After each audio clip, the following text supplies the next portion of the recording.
Rebonjour et re-bienvenue sur le podcast Alliage Écoute du ministère de l'Alliage et de l'Intégration. Dans cet épisode, nous aborderons le thème, ma foi, important, qui est le thème de l'emploi et de l'entrepreneuriat en Israël. Donc voilà, cet épisode est évidemment destiné finalement à tout le monde, hein, que ce soit ceux qui veulent tenter une reconversion, que ce soit ceux qui ont une profession libérale et qui ne savent pas forcément quoi en faire en Israël, ainsi qu'évidemment à tous les entrepreneurs qui sont parmi nous. Donc voilà, si vous vous sentez concerné, cet épisode est pour vous. On reçoit de nouveau, avec le plus grand plaisir, Lorraine, qui est responsable du département de l'emploi dans la région de Tel Aviv. Mhm. Sans faute? Exactement, parfait. Ok, je commence à m'y faire. Et qui est venu du coup aujourd'hui nous parler d'un nouveau sujet, qui est l'emploi finalement en Israël.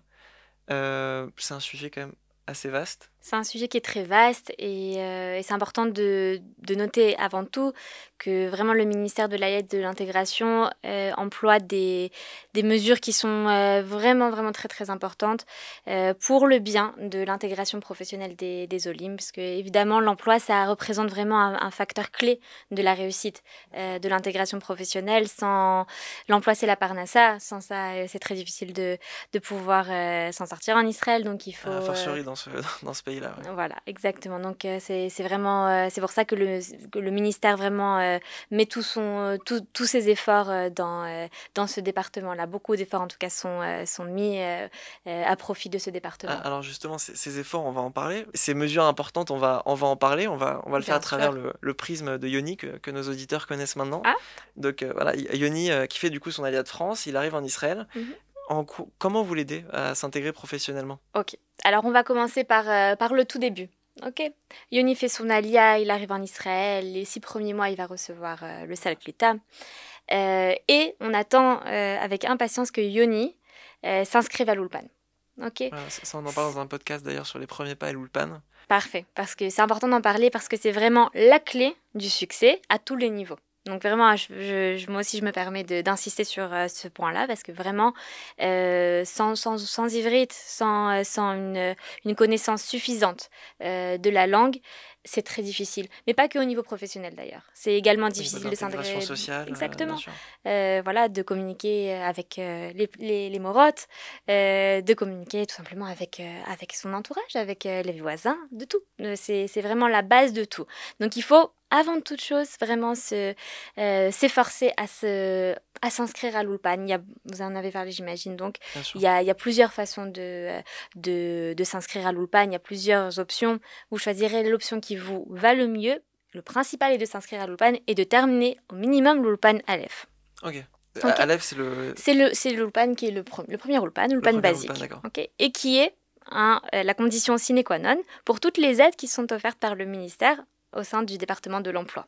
Ok. C'est-à-dire que Sans tout cet à fait, Ulpan, on n'est pas sans éligible l'Ulpan, au... D'accord. il n'y a pas d'éligibilité pour tout ce qui concerne l'emploi. D'accord. Bah, ça, c'est vraiment C'est bon à savoir. c'est pour ça que j'insiste sur ce point-là, parce que vraiment, c'est le sujet qui me tient peut-être le plus à cœur, c'est vraiment l'apprentissage de l'hébreu. Et d'ailleurs, il ne faut pas en avoir peur, je pense, parce qu'on est passé par là, moi aussi, Bien personnellement. sûr, on en a parlé du coup dans le podcast de l'Ulpan avec Nadine tout à l'heure, mais effectivement, on a tous au début cette appréhension, mais au final, on arrive tous On y arrive, c'est qu'une question de et volonté. puis on en ressort grandi surtout. Exactement, c'est qu'une question de volonté. Les moyens, le Misra d'Aklita les donne. Oui, bien sûr. Donc vraiment, Tout est c'est-à-dire pris en qu'il charge. y a une prise en charge qui est vraiment très importante. Donc c'est vraiment une question de volonté, d'investissement personnel. Et une fois qu'on a vraiment ce diplôme de l'Ulpan Aleph en main, on peut commencer vraiment ces démarches de recherche d'emploi. Ok. Les 6 mois qui vont suivre le panier d'intégration, il y aura la possibilité de recevoir pour les personnes qui sont encore en recherche d'emploi, parce que c'est pas un processus qui va prendre 10 minutes. C'est un processus qui peut prendre un petit peu de temps pour faire ça de façon vraiment de façon bien. Et il y aura la possibilité de recevoir donc des indemnités au chômage, jusqu'à la D'accord. fin de la première année d'Alia.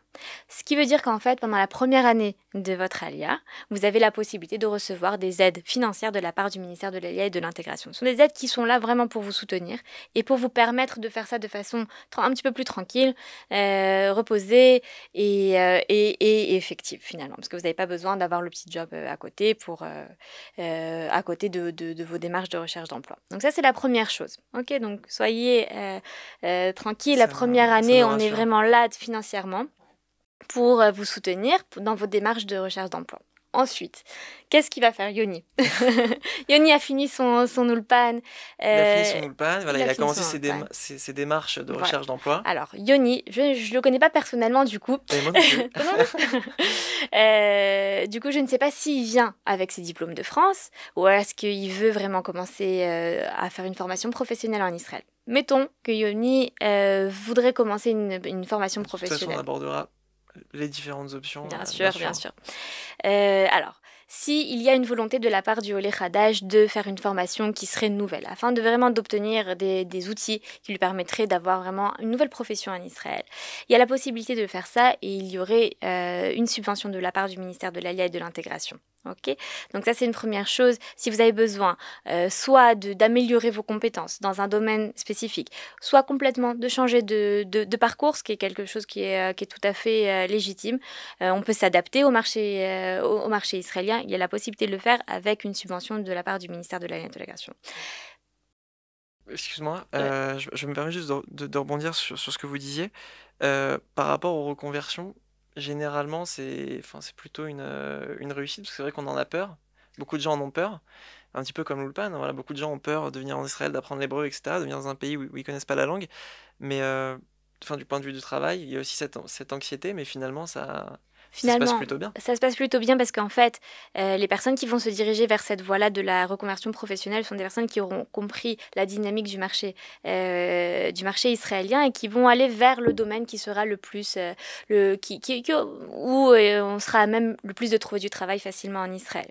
Ok, nous avons également des conseillers d'orientation, des psychologues de marché qui seront là pour accompagner les olim et un petit peu en fonction de leur background personnel et en fonction de leurs attentes professionnels, de les orienter vers le domaine qui pourra être le plus bénéfique en fonction vraiment de leurs attentes.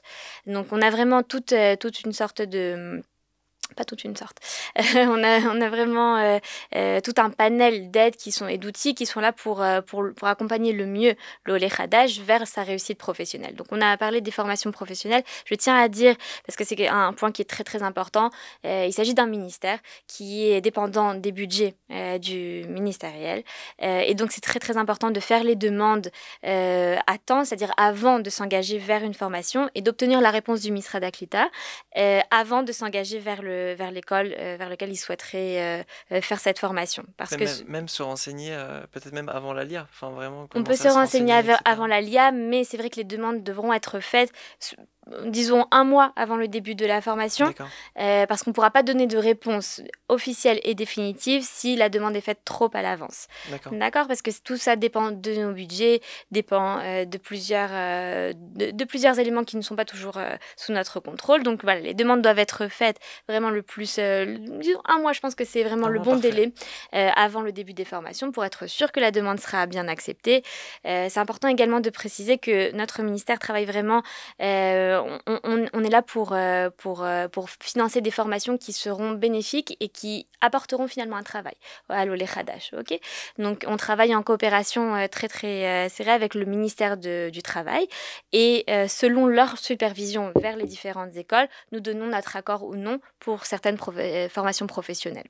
Alors, je me pose la question, effectivement ça dépend peut-être du type de la formation professionnelle, mais ça dure combien de temps une formation professionnelle? Alors, les formations professionnelles qui seront subventionnées par notre ministère, il s'agit de formations qui sont relativement courtes, qui ne vont pas dépasser les 1 an ou 600 heures. Pour être tout de suite opérationnel. Voilà, en fait. Exactement. Voilà, le but est vraiment de faire une formation qui va être efficace et ensuite de pouvoir trouver directement du travail, de s'intégrer sur le marché.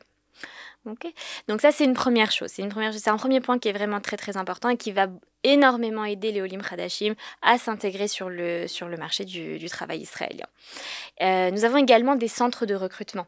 Okay. Ces centres de recrutement sont là vraiment pour, à proprement parler, aider les l'Olé Hadash à trouver du travail. Il y a des conseillers au sein des centres de recrutement qui seront là pour vraiment accompagner l'Olé vers l'entreprise dans laquelle il pourra trouver du travail, envoyer directement le CV vers ces sociétés et au final vraiment trouver le bon match entre la société et l'Olé Hadash. Donc il y a un vrai accompagnement. Il y a un vrai accompagnement, c'est un service qui est complètement gratuit, qui est complètement subventionné par notre ministère et qui s'avère être très très très efficace. Je peux vraiment témoigner que lorsque nous envoyons nos olim vers ces centres de recrutement, ils trouvent du travail et dans leur domaine. C'est ça qui est important de souligner, de trouver un travail qui correspond à leurs attentes, pas juste le petit job qui va entre-temps. Vraiment non, leur but est vraiment, ils s'attachent vraiment à trouver quelque chose qui va correspondre à la fois à leurs attentes et leurs attentes au niveau financier, mais également en termes de carrière, comment aller vers le meilleur de leur carrière. Donc ça, c'est un point qui est également très important et qui va énormément aider les Olim Hadashim à s'intégrer, parce que vraiment directement, ils s'occupent vraiment de trouver du travail aux Olim Hadashim. Donc ça, c'est un autre point. Nous avons également des ateliers de recherche d'emploi. Okay, ce sont des ateliers qui sont très très appréciés par les Olim Hadashim, c'est un tout petit groupe et le but en fait est de mieux leur faire connaître le monde du travail israélien, le marché, comment ça fonctionne, comment se présenter comment se présenter à un entretien en Israël, quels sont les pièges où ne pas tomber, comment négocier de façon optimale son salaire. Ah oui d'accord, donc en fait vraiment on reprend tout à zéro. Exactement, c'est vraiment une appréhension qui va être très complète de comment ça fonctionne en Israël, comment chercher du travail de façon indépendante, parce qu'on a vu qu'on avait les centres de recrutement, mais bien sûr, ça ne suffit pas toujours. Il faut également être proactif et on va vous apprendre pendant ces ateliers-là vraiment à chercher de façon très active et très efficace du travail. Comment se créer un réseau également.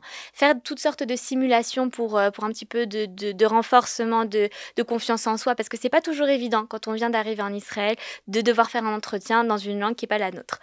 Donc ce sont sur ce type de choses que l'atelier vraiment va mettre l'accent.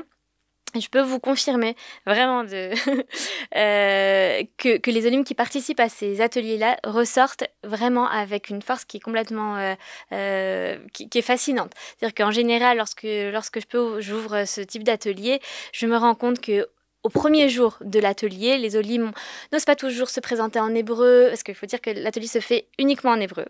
C'est important. Vraiment, dès le début, vous les mettez dans les conditions. Exactement, parce que voilà, on pourrait faire ça de façon homogène en fonction des populations, mais non, on a choisi de faire ça de façon hétérogène pour que vraiment s'habituer. C'est un hébreu qui va être facile et adapté aux Olim Hadashim, mais en hébreu. Donc, comment se présenter? Et donc, je me rends compte vraiment qu'il y a une vraie évolution pendant ces sadnaot. Ce sont des ateliers qui vont être sur une dizaine de jours, disons, mais il y a une vraie évolution qui est faite. C'est assez court et intense. Et c'est condensé. C'est condensé. Et vraiment, les Olim en sortent vraiment enchantés et ça leur donne vraiment beaucoup d'outils pour chercher du travail et finalement pour trouver leur place. Et admettons alors que justement, donc voilà, Yoni, il a fait sa formation professionnelle, il a fait aussi, comme vous le disiez, son atelier, etc. Et Yoni est sur le point de trouver son travail. À quoi est-il confronté concrètement? Ou même, admettons même qu'il ait déjà trouvé son travail, à quoi est-il confronté dans le monde israélien du travail? Alors, évidemment, il y a beaucoup de challenges en tant qu'Olé Hadash, parce qu'il y a bien sûr tout ce problème culturel, ce choc culturel finalement auquel est confronté. Même s'ils sont préparés, je suppose que bien même sûr. Quand on arrive, il y a une période, il faut une période d'adaptation. Voilà, exactement, il y a une période d'adaptation. Donc je vous ai parlé un petit peu jusqu'à maintenant de la première phase, en fait, de la phase de préparation à l'intégration professionnelle, et maintenant on parle un petit peu plus de l'intégration elle-même.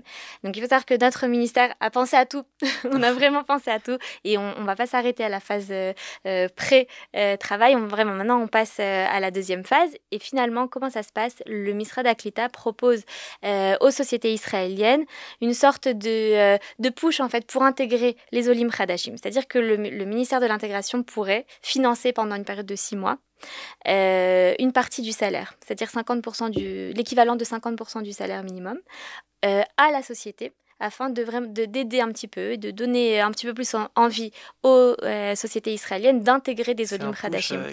C'est un push qui est vraiment super. Ça encourage énormément les sociétés israéliennes à trouver à intégrer les Olim. Et ça permet en fait, c'est non seulement la période des 6 mois où la société recevra l'aide du ministère de l'Intégration, mais il y a également une période de 6 mois complémentaires où cette même société va s'engager à garder l'Olé Hadash au sein de sa société.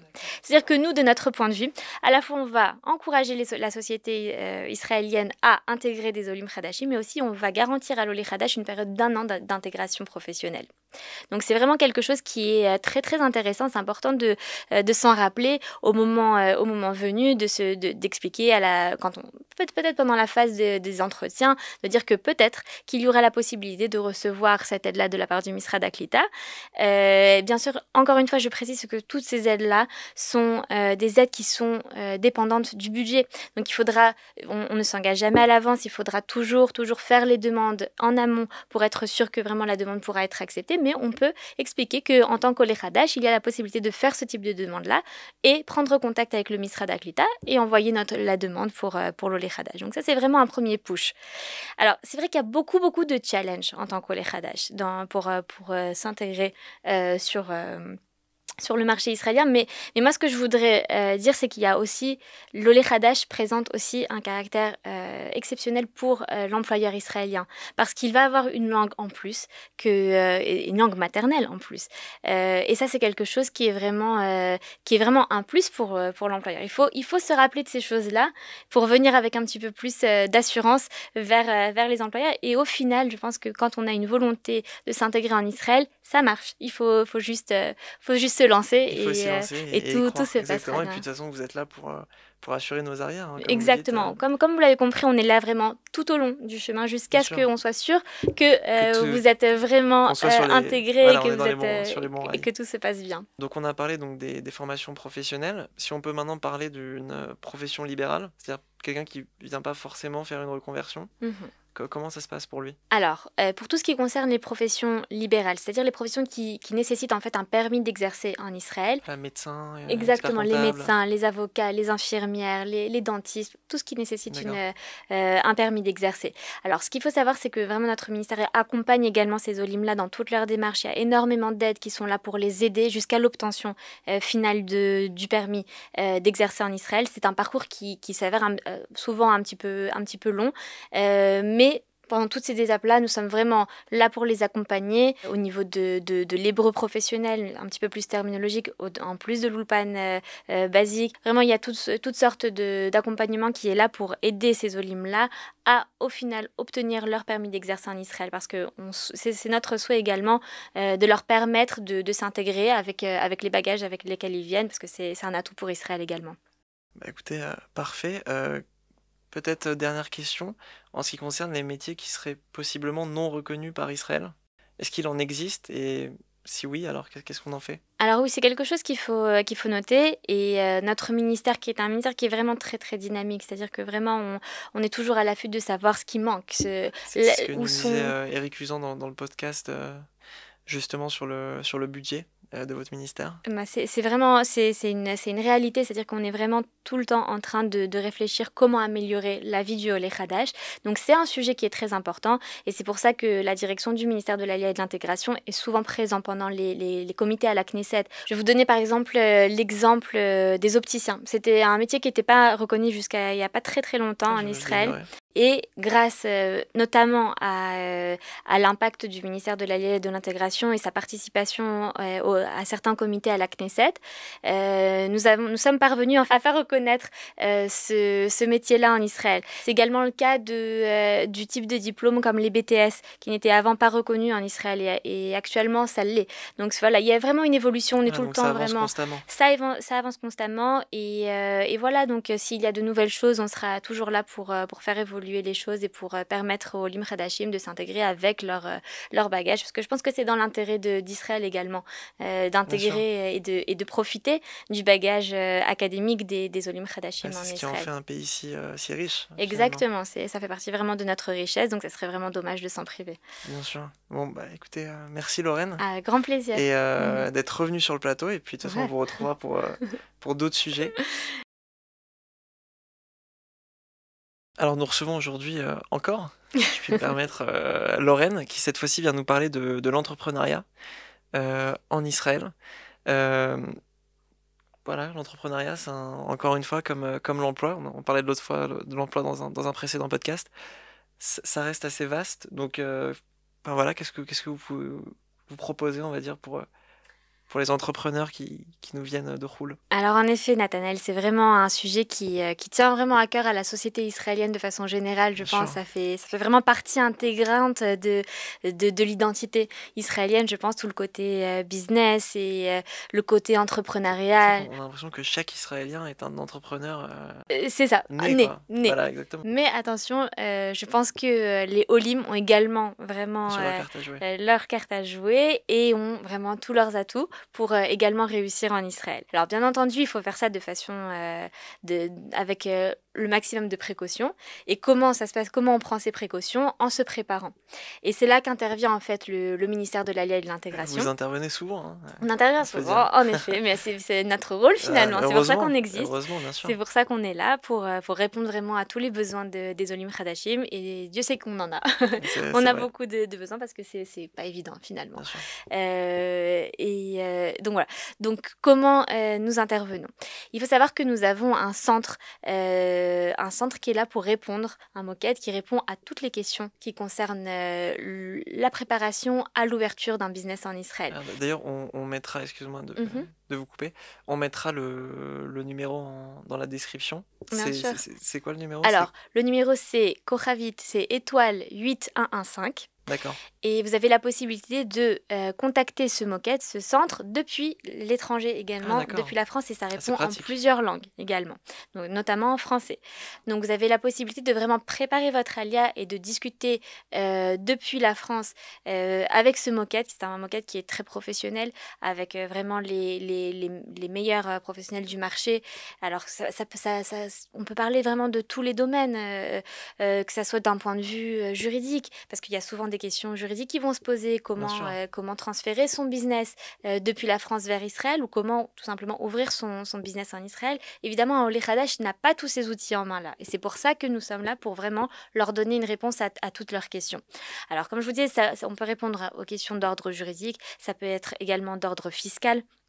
Tout ce qui concerne la fiscalité, c'est un monde à part entière. Bien sûr. Et il faut être spécialiste en la question pour pouvoir vraiment faire ça de façon optimale et ne pas perdre des droits, parce que les Olim Khadashim ont des droits qui leur sont propres, et ça serait dommage de passer à côté. Il faut vraiment prendre connaissance de toutes ces choses-là. Et ces conseillers qui sont dans ces centres-là sont là pour répondre à toutes ces questions-là. Donc comme je vous le disais, il y a la possibilité de commencer les démarches depuis l'étranger, mais également, bien entendu, dès votre arrivée en Israël, de passer par ces conseillers-là, qui seront là vraiment pour... Donc c'est le même centre.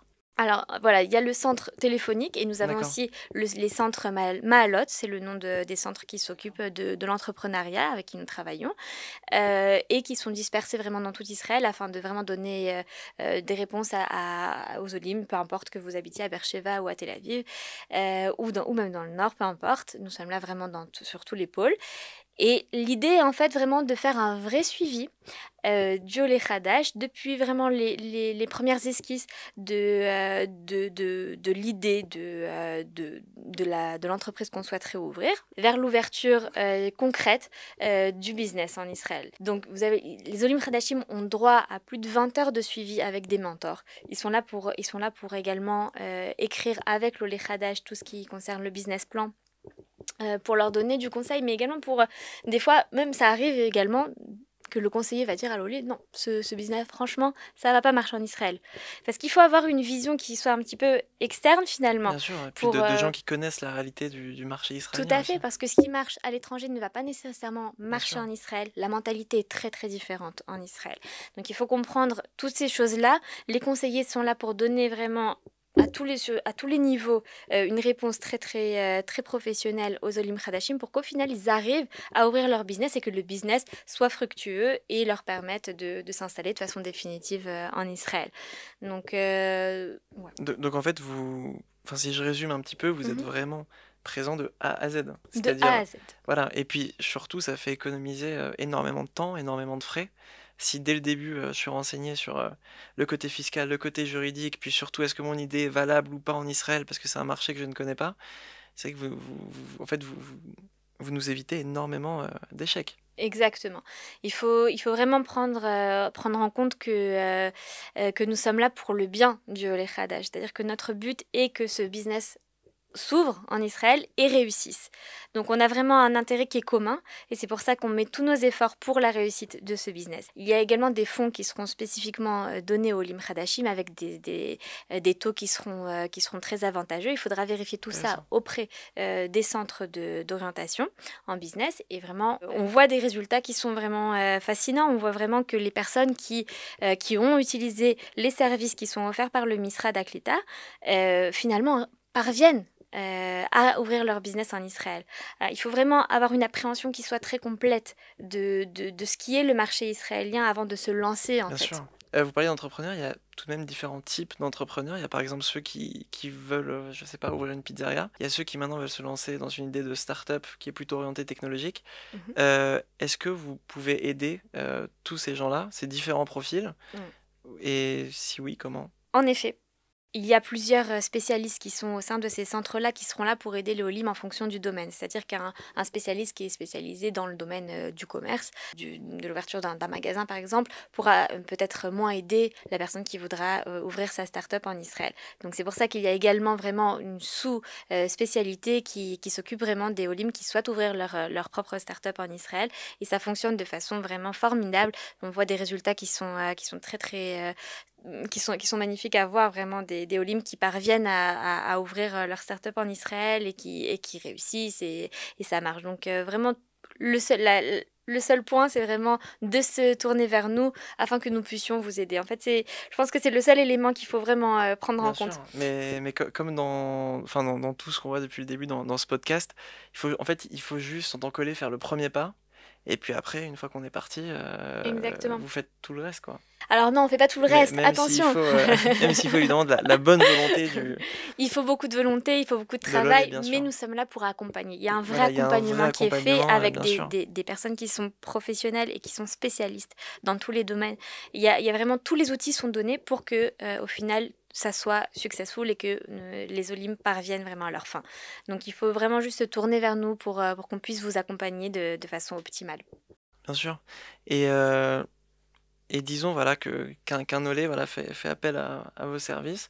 Donc il arrive à créer voilà, son business, etc. Quelles sont les difficultés qui sera amené à rencontrer? Regardez, et c'est évident que le marché du business en Israël est très différent, on va dire. On va comparer avec la France dans notre cas. La mentalité est très différente. Bien sûr. La mentalité, mais également tout ce qui concerne la fiscalité, tout ce qui concerne les points un petit peu plus techniques du montage de l'entreprise en Israël. Mais encore une fois, si vraiment l'Olé Hadash s'est tourné vers notre ministère et a vraiment obtenu les services que nous offrons, les risques d'échec sont moindres. Pourquoi? Parce que nous sommes là pour prévenir un petit peu et pour faire un petit peu une sorte de tampon entre le lait Hadash et le monde qui peut s'avérer quelquefois un petit peu plus agressif en Israël. C'est-à-dire que vraiment les habitudes entrepreneuriales qui sont en Europe ou en France peuvent être très différentes de celles en Israël. Mais c'est une question d'adaptation. Mais au-delà de l'adaptation, c'est une question de compréhension. C'est-à-dire que s'il y a une vraie compréhension et appréhension du monde du business en Israël, je pense qu'il y a toutes les chances pour réussir. D'où Pour l'intérêt réussir. évidemment de votre Tout à accompagnement. fait. Et il est plus que nécessaire, il est fondamental en fait, cet accompagnement-là. Sans cela, c'est très très difficile. Et même de façon générale, on ne recommande pas à l'Olé Hadash d'ouvrir son business après 3 mois en Israël. Il faut comprendre un petit peu. Il faut comprendre comment la dynamique du marché israélien. Il faut également avoir pris le temps d'apprendre la langue. Parce que c'est très important de pouvoir communiquer en hébreu avec les différents collaborateurs qui vont être sur le chemin du Olé Hadash. Donc ce sont des choses c'est un processus. C'est un processus qui peut prendre un certain temps, mais il vaut mieux prendre le temps et bâtir le business de façon vraiment approfondie plutôt que de se lancer rapidement et puis finalement parvenir à un résultat qui sera moins satisfaisant. Bien sûr, non, mais c'est un gain de temps, d'argent Complètement. et bien sûr. Il faut prendre son temps et faire ça de Voilà, façon et faire ça comme il faut. comme il faut. Dans notre précédent podcast, parce que vous parliez notamment de l'importance de l'hébreu, vous disiez que par exemple pour percevoir les aides enfin, de tout ce qui est lié à l'emploi du ministère, il fallait faire un ulpan. Est-ce que c'est le même cas pour les entrepreneurs? Alors, le département de l'entrepreneuriat au sein de notre ministère est peut-être un petit peu plus souple que celui D'accord. du département de l'emploi. C'est pas une condition qui est vraiment C'est demandée pas de façon obligatoire. officielle, mais largement recommandée. D'accord. Donc, je reviens sur mes Ouais, premiers mots. bien Vraiment, sûr. on recommence. C'est vraiment l'ulpan, c'est la base. C'est la base de tout. Et comme je vous le disais un petit peu plus tôt, on se lance pas dans une entreprise en Israël sans avoir passé plusieurs mois, voire 1 an, 2 ans en Bien sûr, et puis Israël même pour comprendre la mentalité comprendre la de mentalité. la population locale, quoi. C'est très très important. C'est très important de faire ça de façon vraiment réfléchie Bien sûr. et préparée. Bien sûr. Bah, je peux conclure ou on parle du coup de l'entrepreneur au lait, mais qu'est-ce que cet entrepreneur? Alors on a compris ce qu'il recevait, on va dire, avec votre accompagnement, etc. Mais concrètement, qu'est-ce qu'il apporte au pays, cet entrepreneur au lait? Oui, je pense que bon, c'est vrai qu'on parle souvent des challenges que rencontrent les Olim Khadashim, à la fois pour s'intégrer sur le marché du travail israélien en tant qu'employé, mais également dans le monde du business. Mais il faut également parler, et je pense que c'est important de le souligner vraiment, le fait que les Olim Khadashim apportent énormément au développement finalement du monde, du marché israélien et du business en Israël. Notamment les Olim de France, quand je peux vous parler un petit peu plus spécifiquement, par exemple au niveau culinaire. C'est un marché qui s'est développé aussi grâce, on peut le dire, hein, On avec peut fierté, évidemment. grâce au savoir-faire français. Et donc ça, c'est des choses qu'il faut mettre en valeur. Il faut pas hésiter à dire que vraiment les Olim Khadashim vont apporter également, de par leur culture, de par leurs compétences qu'ils auraient acquis à l'étranger, vont apporter énormément au développement du business en Israël et de l'entrepreneuriat de façon plus générale, et donc de la société israélienne. Donc ils ont leur pierre à apporter à l'édifice. Ça, c'est sûr. Il n'y a pas de doute. Ça, il n'y a aucun doute que ce soit dans tous les domaines. Les Olim Khadashim font partie intégrante du développement de l'avenir de ce merveilleux pays. Bah, comme quoi le business en Israël, c'est tout à fait possible alors. C'est tout à fait possible. Il faut prendre ses précautions et Bien faire ça sûr. de façon très réfléchie. Bah là, on parlait des centres notamment, etc. Donc vraiment bien Exactement. se renseigner Alors, avant. il y a un site internet que je vous conseille vraiment de visiter, c'est tout bi, tout le chiffre tout, 2, Voilà, bi in pour les Israël, francophones. .org.il. On le mettra en description. Super. Alors, ce site internet vous permettra d'avoir vraiment réponse à de nombreuses questions. Et si vous avez des questions qui seraient plus spécifiques, comme je vous l'ai dit, il faudra contacter le centre, le MOCAD, le centre d'entrepreneuriat, Voilà, étoile voilà, 8115. 8115, voilà, très C'est bien. ça. On l'oubliera pas. Bah écoutez, merci Lorraine de nous avoir encore éclairé sur un sujet important qui est l'entrepreneuriat. Et puis, Merci à vous de m'avoir reçu. avec Et on plaisir. vous attend avec impatience. Si Dieu veut. Merci. Merci à Lorraine d'avoir été encore une fois sur ce plateau avec nous. En tout cas, elle m'a donné envie d'être d'être entrepreneur. Et merci aussi à vous, évidemment, chers auditeurs et téléspectateurs, d'avoir encore une fois été avec nous. J'espère que vous avez appris encore une fois une chose, et si ce n'est toujours pas le cas, ce sera dans le prochain chapitre.